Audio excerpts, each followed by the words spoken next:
नमस्कार, मी लतिका। आज मी तुम्हाला गावाकडच्या पद्धतीने बटाट्याचा रस्सा दाखवणार आहे। त्यासाठी बघा 2 बटाटे घेतलेले आहेत आणि त्याची न साल काढता मी स्वच्छ धुवून कापून घेतलेले आहेत, पाण्यात ठेवले आहेत। त्यासाठी बघा कोथिंबीर पाहिजे, थोडंसं सुक्क खोबरं, 1 गड्डी लसूण आहे, एवढं आलं घेतलंय आणि 2 बारक्या हिरव्या मिरच्या। हा मसाला आपण कुटायचा आहे खलबत्त्यामध्ये। तुम्ही मिक्सरला बारीक केला तर चालेल, पण बिन पाण्याचा करायचा। कढई गरम करत ठेवली, त्यामध्ये तेल टाकून घेऊया। तेल आपण 1 चमचा टाकायचं आणि गरम होऊन देऊया। तेल गरम झालेलं आहे, त्याच्यामध्ये छोटा अर्धा चमचा मोहरी, छोटा अर्धा चमचा जिरे, कढीपत्ता आणि 1 मोठ्या आकाराचा कांदा बघा बारीक कापून घेतलेला आहे। कांदा आपण चांगला भाजून घेऊया। कांदा बघा असा भाजून घ्यायचा। त्याच्यामध्ये थोडीशी हळद, घरची असल्यामुळे बघा किती थोडीशी टाकली तर असा कलर येतो। तर कधी पण हळद घरीच बनवायची। मी 3 प्रकारचे हळदी टाकलेले आहेत। आता हे मी कुटून घेतलाय बघा मसाला। तुम्ही मिक्सरला जरी बारीक केला का नाही तरी पाणी टाकू नका। ह्यानं काय होतं, कालवणाला चव छान येतात। हे पण परतून घेऊया। परतून घेतलं, 1 मिनिटभर परतलंय बघा। अशा पद्धतीने मसाला झालाय। तर ह्याच्यामध्ये 1 टमाटर बारीक कापून घेतलेलं आहे। आता हे पण आपल्याला 1 मिनिटभर परतायचं आहे। टमाटर टाकल्यानंतर परतून घेतलेलं आहे।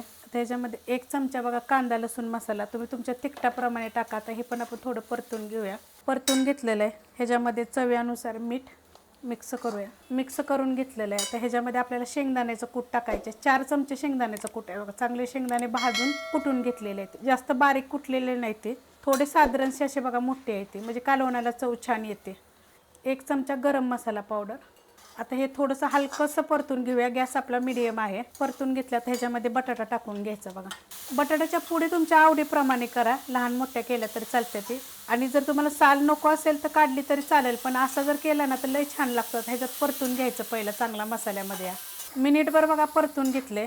असं चांगलं परतून घ्यायचं कधी पण। गॅस आपला अजून पण मीडियमच आहे। आता ह्याच्यामध्ये आपल्याला पाणी टाकायचे। मी तर ह्याच्यामध्ये गरम पाणी टाकणार आहे।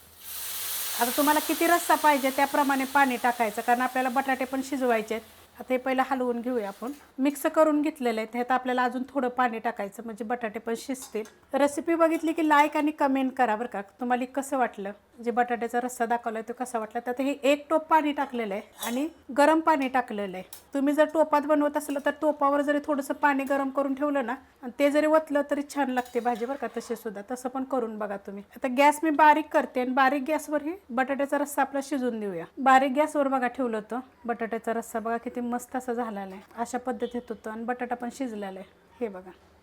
आणि साली सकाटलंही छान लागतं बरं का कालवण। हे तुम्ही करून बघा, असा रस्सा झाला। ह्याच्यापेक्षा जरी तुम्हाला पातळ पाहिजे असला तर पातळ करायचा, पण जसं मी दाखवले त्याप्रमाणे करा, 1 नंबर चव येईल। असं होतं ना कधी कधी काय तर वेगळं असं खायची इच्छा होती, तर अशा पद्धतीत बटाट्याचं हे रस्सा भाजी करून खायची। रेसिपी आवडली की लाईक करा, सबस्क्राईब करा, कमेंट करा आणि शेअर बी करा।